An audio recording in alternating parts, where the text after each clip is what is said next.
Welcome to KR engineering and career guidance YouTube channel. KR engineering and career guidance YouTube channel వీక్షిస్తున్న వ్యూయర్స్కి స్వాగతం. ఇప్పటి వరకు మా యూట్యూబ్ ఛానల్ను సబ్స్క్రైబ్ చేసుకునే వారు ఎవరుంటే సబ్స్క్రైబ్ చేసుకుని ఎంకరేజ్ చేయండి. మరి తప్పకుండా వీడియో షేర్ చేయండి, లైక్ చేయండి. కేఆర్ జనరల్ వాట్సాప్ గ్రూప్స్ ఉన్నాయి. ఆ వాట్సాప్ గ్రూప్స్లో జాయిన్ అయితే మీకు ప్రతి డౌట్ కూడా మీకు ఆ గ్రూప్లో వెంటనే క్లారిఫై చేయబడుతుంది. వీడియోస్ కూడా రెగ్యులర్గా ఫాలో అవ్వండి. మరి మీ పిల్లలకి పూర్తి పర్సనల్ గైడెన్స్ కావాలనుకున్న వారు కేఆర్ మెంటర్షిప్ గ్రూప్స్ ఉన్నాయి, వాటిలో జాయిన్ అవ్వచ్చు. మీ యొక్క అడ్మిషన్స్ కంప్లీట్ అయ్యేంత వరకు మీకు అటు అడ్మిషన్స్లో కానీ, కౌన్సిలింగ్లో కానీ, వెబ్ ఆప్షన్స్ అందించడంలో కానీ మీకు సంపూర్ణ సహకారం మా గైడెన్స్ అందజేస్తుంది. మరి ఈరోజు మనకు ప్రధానంగా చాలామంది అడుగుతుంది ఏంటంటే ఈ జోసా కౌన్సిలింగ్ గురించి మరియు సీశాప్ గురించి అడుగుతున్నారు. మీకు ఆల్రెడీ ఇంతకుముందు కూడా మన వీడియోస్లో చెప్పడం జరిగింది, ఏంటి జోసా, ఏంటి సీశాప్ అని.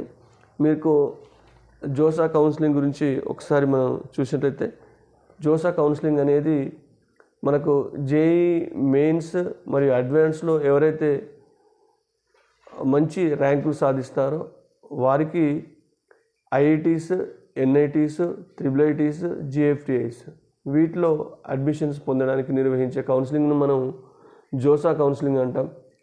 మరి ఈ జోసా కౌన్సిలింగ్ ఇంతకుముందు 6 రౌండ్స్ ఉండేది. గత సంవత్సరం నుంచి 5 రౌండ్లు మాత్రం నిర్వహించబడుతుంది. ఈ జోసా కౌన్సిలింగ్లో మీకు కౌన్సిలింగ్ ముందు మీకు మరింత డీటెయిల్గా వెలువడుతుంది. ఒకేసారి మనం వెబ్ ఆప్షన్స్ ఇస్తే మీకు రౌండ్స్ వారీగా సీట్స్ అలాట్ చేయబడుతుంటాయి. ఎంసెట్లో ప్రతి రౌండ్కు వెబ్ ఆప్షన్స్ ఇవ్వడం ఉండదు.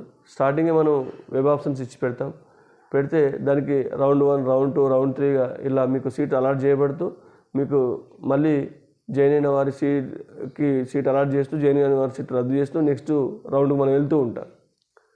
మరి ఇవి కాకుండా ఇక్కడ ఈ 5 రౌండ్ల తర్వాత ఇంకేమైనా సీట్లు ఎన్ఐటీలో కానీ, ట్రిపుల్ ఐటీస్లో కానీ, జిఎఫ్టిఐస్లో కానీ మిగిలితే మనకు అప్పుడు సీశాప్ కౌన్సిలింగ్ ఉంటుంది.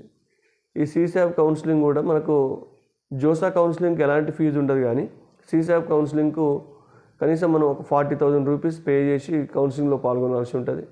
ఒకవేళ మీకు సీట్ రాకపోతే మీ అమౌంట్ మీకు వస్తుంది. మరి సీశాప్ కూడా మీకు 2 రౌండ్లో ఉంటుంది. స్పెషల్ రౌండ్ 1 అని, స్పెషల్ రౌండ్ 2 అని ఉంటుంది. ఈ 2 రౌండ్స్లో కూడా జోసాకు, సీశాప్కు చాలా వేరియేషన్ కూడా గతంలో ఉండడం జరిగింది. అంటే సీశాప్లో చాలా వరకు ఊహించని సీట్లు కూడా రావచ్చు. ఎందుకంటే చాలామంది జోసాలో సీటులో మిగిలిన వాటికి ఆల్రెడీ అప్పటికే ఏదో ఒక ఇంజనీరింగ్ కాలేజీలో అడ్మిషన్ ఉంటారు కాబట్టి ఈ సీశాప్ వైపు చాలామంది తక్కువ వస్తారు. చాలామంది కూడా ఏంటంటే 40,000 కట్టి కౌన్సిలింగ్లో పాల్గొనడం ఎందుకని కొద్దిగా నెగ్లెక్ట్ చేయడం వల్ల చాలా సీట్లు అందుబాటులో ఉంటాయి. అప్లై చేసుకునే వాళ్ళు తక్కువ ఉండడం వల్ల ఒక్కొక్కసారి మనం ఊహించని సీట్లు కూడా సీశాప్ రౌండ్లో రావచ్చు. కాబట్టి సీశాప్ రౌండ్ గురించి కూడా మీకు భవిష్యత్తులో వివరించడం జరుగుతుంది. మీకు ఆల్మోస్ట్ ఇటు జోసాలో కానీ, సీశాప్ కౌన్సిలింగ్లో కానీ భారతదేశ వ్యాప్తంగా ఉన్న టోటల్గా ఈ 4 institutions IITs, NITs, triple ITs, జిఎఫ్టిఐస్లో గల ఆల్మోస్ట్ 58,000 సీట్లను ఈ యొక్క కౌన్సిలింగ్స్ ద్వారా భర్తీ చేయడం జరుగుతుంది. మరి ఈసారి ఐఐటి సీట్లు పెరుగుతాయని మనకు వార్తలు వస్తూ ఉన్నాయి. ఖచ్చితంగా పెరగాలని మనం ఆశిద్దాం. ఇది జోసా మరియు సీశాప్కి సంబంధించిన సంక్షిప్త సమాచారం. మరింత వివరాలు మీ కౌన్సిలింగ్ ముందు చాలా వీడియోస్ లైవ్లో ప్లస్ క్లియర్గా మీకు వెబ్ ఆప్షన్స్ ఎట్లా పెట్టాలని దాని గురించి కూడా మీకు కంప్లీట్గా భవిష్యత్తులో వీడియోస్ అందించబడతాయి. Thank you.